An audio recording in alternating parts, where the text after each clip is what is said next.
qiegħed fi triqtu lura lejn Malta, ġifieri qiegħed ġo airport bej flight bej titjira oħrax dawn l-aħħar 3 jiem attendejt laqgħa tal-Qagħda Dinjija tas-Saħħa tal-Ministri tas-Saħħa, attendejt kemm bħala fil-kariga tiegħi bħala ovvjament Ministru tas-Saħħa ta' Malta, manka fil-kariga tiegħi ta' President tal-Assembleja Dinjija tas-Saħħa.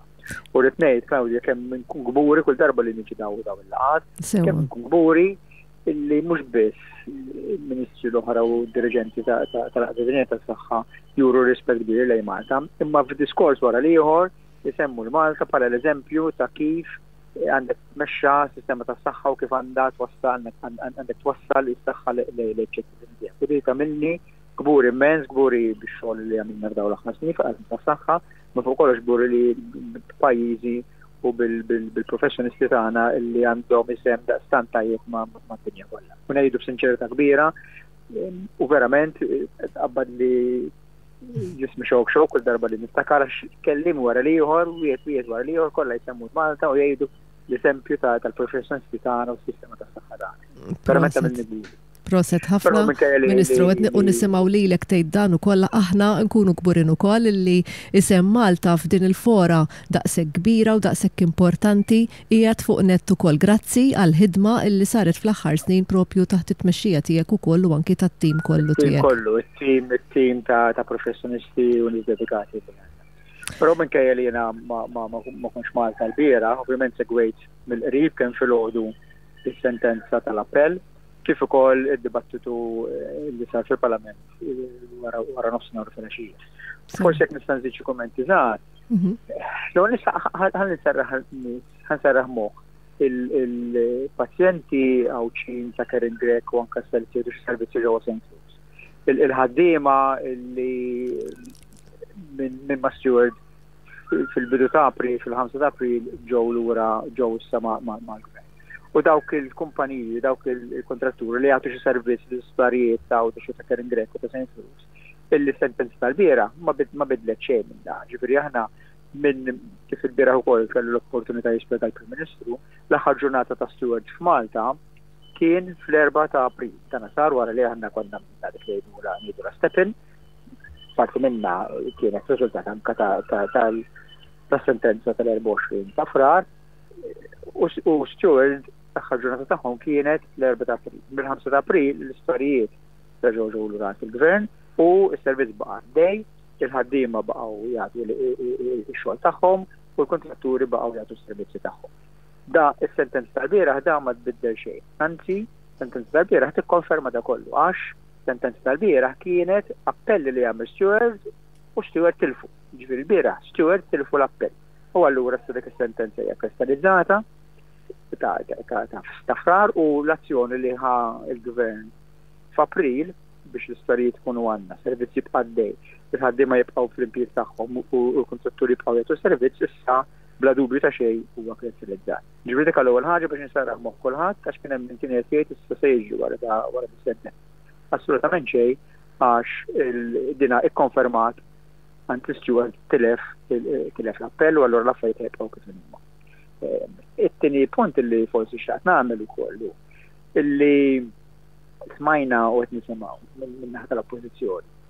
Għax ma teħdux azzjoni kontra Stewart, għax ma teħdux azzjoni kontra Stewart biex tirkupraw xi flejjes lura. Aħna din qed nagħmluha l-bieraħ spjega l-Ministru u ilna nagħmluha ilna numru ta' xhur. Qed nagħmluha fil-forum illi huwa l-forum adattat għalija li huwa l-forum tal-arbitraġġ internazzjonali. Il-proċess beda numru ta' xhur ilu, aħna qegħdin nagħmlu claims tagħna kontra Stewart, tant ilu beda l-proċess illi l-ewwel fażi tagħha diġà intrebaħ mill-Gvern. L-ewwel fażi tal-arbitraġġ li jgħidu l-arbitraġġ ta' urġenza diġà intrebaħ mill-Gvern kontra Stewart. Issa għaddej l-arbitraġġ li huwa l-arbitraġġ twil biex ngħidilu hekk. Ir-regoli tal-arbitraġġ internazzjonali ma jippermettux lil partijiet, ġifieri inkluż il-Gvern, milli jiżvela milli jgħid x'ikun qiegħed għaddej waqt l-arbitraġġ. L-arbitraġġ internazzjonali hekk. Imma li nista' ngħid jien u għall Ministru l-bieraħ illi iva il-Gvern qiegħed jagħmel il-claims tiegħu kontra Stewart fil-forum adekwat, fil-forum li huwa il-forum tajjeb li huwa allura l-arbitraġġ internazzjonali, nerġa' nirrepeti. diġà rbaħna l-ewwel fażi u għaddej bħalissa b'tim qawwi ta' avukati mmexxi mill-Avukat tal-Istat biex inkomplu nagħmlu kastana fil-konfront ta' Stewart. U jien l-appell tiegħi huwa da, min verament jgħid, jew min jgħid li verament għandu għal qalbu il-pajjiżna, ingħaqdu mal-Gvern, nissapportjaw lill-Gvern, nissapportjaw l-inizjattiva tagħna illi dal-arbitraġġ nagħmlu il-claims tagħna nagħmlu kawża tagħna. Għandna tim ta' avukati b'saħħtu ħafna, Maltin u barranin, u mixin, jiġifieri min jgħid li permut jagħmel xejn, jew ma jafx ngħid, jew qed jipprova jagħti stampa.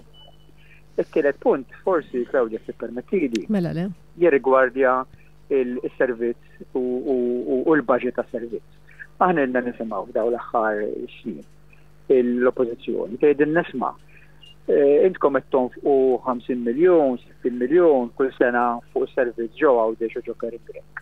U daw il-flus qed tihom l-steward u kieku m'hawn steward, ħobbu jgħidu għadi, kieku m'hawn steward kieku dal-flus ma ntefgħux u kieku nistgħu nużawhom biex nagħmlu hekk jew biex nagħmlu hekk.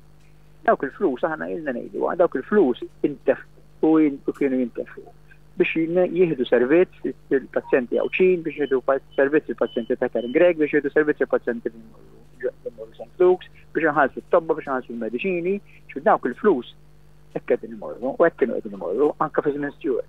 Issa nazzjonalisti kienu jgħidulna ma kieku ma kienx hawn Stewart, kemm x'kontu tagħmlu kieku kieku ma jkontux tofuhom dawk il-flus. U jiena niċċellenġa tal-Partit Nazzjonalista u l-kellima tiegħu. Jara l-budget ta' nhar it-tnejn budget mhux fil-bot. U jara jekk issa s-sena d-dieħla li m'hawnx Stewart, aħna s-sena nfojgħu le l-istess ammont bejn wieħed u ieħor fuq fis-servizz tas-saħħa f'Għawdex u f'Kering u St. Luke's.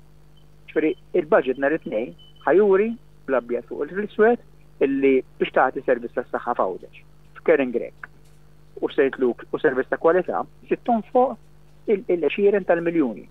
Il-bereħ il-primissru tal-figura eżatta. U dawk l-ammont illi ħajtħabbar mill-Ministru tal-Finanzi nhar it-tnejn huma mingħajr Stewart, issa xi sena d-dieħla Stewart jistgħu 6 xhur diġà li telqu u sena d-dieħla żgur mhux se jkunu hawn. Il-figura tas-sena li għaddiet ħaturi illi fil-fatt il-figuri li aħna konna nagħmlu fuq is-servizz tas-saħħa f'Għawdex fis-snin li kien hawn Stewart kienu qed jintefgħu fuq is-servizz tas-saħħa kif aħna dejjem irna. Ġifieri meta jisemmu figuri kbar li kieku ma kienx hawn Stewart dawk konna nafquhom x'imkien ieħor ma konniex nafquhom. Nerġa' ngħid, konna kienu qed jintefqu fuq il-pazjenti Għawċin, fuq it-tobba, fuq in-nurses, fuq il-mediċini, fuq il-laboratorji, u issa li m'hawn Stewart ħanaraw ir-risposta x'se tkun. U risposta jiena nistarejt għax il-baġit nafx fih illi sena d-dieħla nkomplu nonfqu dawk l-għexieren ta' miljuni biex nagħtu servizz ta' eċċellenza lill-Għawċin, lill-Maltin ta' Kering, lin-nies li jieħdu servizz minn St. Luke's u kburin li nagħmluh għax dak hu għalhekk qegħdin il-flus, għalhekk għandna l-baġit tas-saħħa biex nagħtu da' servizz ta' eċċellenza. Issa forsi l-aħħar punt, ħalli ma nagħmlux wistin ma l-aħħar punt biss. Naturalment issa f'dawn is-6 xhur aħna f'Għawdex u f'Kering ukoll ma bqajniex ċass, jiġifieri bqajna għaddejjin bil-programm nagħtu servizzi u nżidu servizzi. Il-Prim Ministru semma kif bħalissa tender tal-MRI ġew Għawdex għax Għawdex ilna fl-Isptar Ġenerali ta' Għawdex ilna biex ikollna MRI, għandna bżonn fil-pajjiż MRI ieħor u ħanagħmlu ġew Għawdex.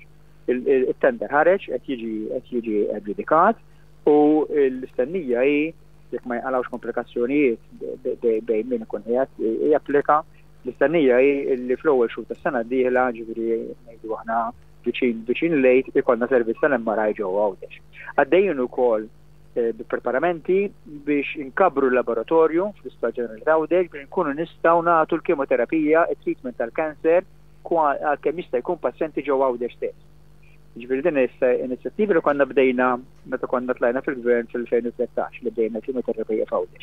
Issa għaddejjin bi-preparamenti biex inkomplu nkabru dan is-servizz, allura nkabru l-laboratorji biex nkunu nistgħu nagħtu ħafna iżjed kemoterapija il-pazjenti ġifieri kura tal-kanser il-pazjenti Għawċin ġew Għawdex stess. U dan jkompli juri l-impenn tagħna mhux biss tal-MRI imma anke għat-treatment tal-kanser ġew Għawdex. Imbagħad finalment fil-ġranet li ġejjin se nkunu qegħdin niftħu issa iċ-ċentru ta' saħħa ġdid ġewwa Rabat Victoria biex wara li ġimgħa li għaddiet ftaħna ċentru tad-dentistrija issa jkollna wkoll ċentru ta' saħħa modern ġewwa Għawdex għall pazjenti Għawċin. Ġifieri Claudia x-xogħol għaddej, il-responsabilità tagħna biex noffru l-aqwa servizz il-pazjenti tagħna f'Għawdex u f'Malta jibqa' il-commitment tagħna jibqa' hemmhekk, il-focus tagħna jibqa' hemmhekk, u allura waqt li nagħtu każ dak li kun qed jiġu waqt li nkomplu biex bil-efforts tagħna fl-arbitraġġ anke fil-konfront ta' Stewart il-futur għas-saħħa ġewwa pajjiżna ġewwa Malta u ġewwa Għawdex huwa futur sabiħ ħafna. Proset u grazzi ħafna, Deputat Prim Ministru, Ministru għas-Saħħa Chris Fernie.